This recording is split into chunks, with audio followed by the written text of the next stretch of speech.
ग्राम पंचायत छापरी कुल्हाड़ी की अजनाल नदी को पार कर जान जोखिम में डालकर स्कूल जा रहे हैं। एक और जहां सरकार अपने विकास की गाथा सुनाने के लिए आजादी के 75वें अमृत महोत्सव मना रही है, वहीं ग्राम पंचायत छापरी के अंतर्गत आने वाले ग्राम कुल्हाड़ी के ग्रामीण आजादी के 75 साल बाद भी शिक्षा पाने के लिए जान जोखिम में डालकर सफर तय करने को मजबूर है। ग्राम पंचायत छापरी के छात्र छात्राएं गोलूखेड़ी स्कूल तक जान जोखिम में डालकर गहरे पानी में नदी को पार करते हैं।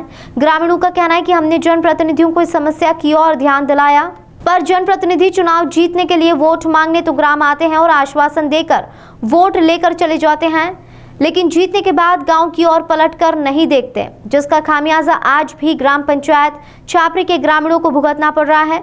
बच्चों के माता पिता अपने बच्चों को शिक्षा दिलाने के लिए नदी को पार करते हैं और बच्चों को सुरक्षित इस पार से उस पार छोड़ते हैं, लेकिन कहीं बात स्थिति ऐसी बन जाती है कि ग्रामीण किसी कारणवश अपने बच्चों को लेने नदी के पास नहीं पहुंचते हैं और अपनी खेती किसानी के काम में व्यस्त हो जाते हैं। तब बच्चे नदी को पार करते हैं। अगर बारिश का समय नदी में पानी अधिक रहता है या बांधों का पानी अधिक छोड़ा जा सकता है तो कभी भी बड़ी दुर्घटना हो सकती है। एक और नदी के पत्थरों चट्टानों पर काई जमा होने से बच्चे नदी में गिर जाते हैं और उनके बस्ते किताब कॉपी भी गीली होकर खराब हो जाते हैं। सबसे बड़ी बात यह है कि कुल्हाड़ी गांव के गोलूखेड़ी तक सड़क की दूरी 1 किलोमीटर तक की। अगर कुल्हाड़ी के बच्चे गोलूखेड़ी शिक्षा प्राप्त करने नहीं जाते तो अन्य गाँव धामंदा में जाते हैं, जो उन्हें 10 किलोमीटर का सफर तय करना पड़ेगा और स्कूल जाने से भी लेट हो सकते हैं। साथ ही इस पूरे मामले को लेकर बच्चों के माता पिता एवं ग्राम के सरपंच ने क्या कुछ कहा, सुनिए आप भी। ग्राम छापरी ताल्लुक से सरपंच सोहन मेवाड़ा। जैसा कि आप देख रहे हैं, नदी में पानी रहता है तो बच्चों को 15-15 दिन तक स्कूल जाए हो जाता है। इन नदी के कारण स्कूलें भी बंद रहती है, शिक्षकों को भी आवागमन बंद रहता है। इसके कारण कहीं ना कहीं हमारे मतलब ग्राम के बच्चे पिछड़ रहे हैं और शिक्षा से इनकी दूरी बन रही है। मतलब ये तक है कि बच्चों का मन मर रहा है।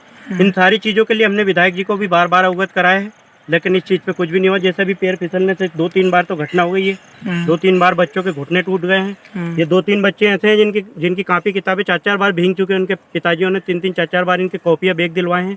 पर हमारा बार बार प्रशासन से हाथ जोड़ के यही निवेदन है कि इस चीज़ों के बारे में कुछ ना कुछ करिए, नहीं तो बच्चे स्कूल जाने से मतलब वंचित रह जाएंगे और आगे से बच्चे जाएंगे नहीं डर के मारे। जब भी पानी रहता है तो बच्चे डर के स्कूल जाते नहीं हैं। और इसका कारण ये भी है कि जैसे हम बच्चों को यदि धामंदा भेजते हैं तो यहाँ से 10 किलोमीटर पड़ता है, और यदि गोलूखेड़ी हमारे यहाँ हाई स्कूल है, यहाँ से यदि पुलिया बन जाती है तो 1 किलोमीटर 1.5 किलोमीटर का अंतर है। तो इससे बच्चों को आज जाने आने में आवागमन का सही है। ठीक। कौन सी कक्षा में पढ़ती हो? 8वीं। कहाँ के स्कूल में जाती हो? गोलूखेड़ी।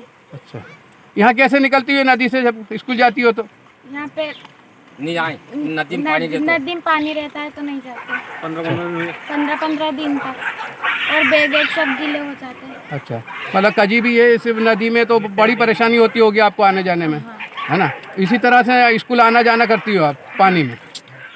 यहाँ क्या पुल वगैरह कुछ नहीं है आसपास? कितने किलोमीटर दूर पड़ता होगा वो गाँव? 1 किलोमीटर।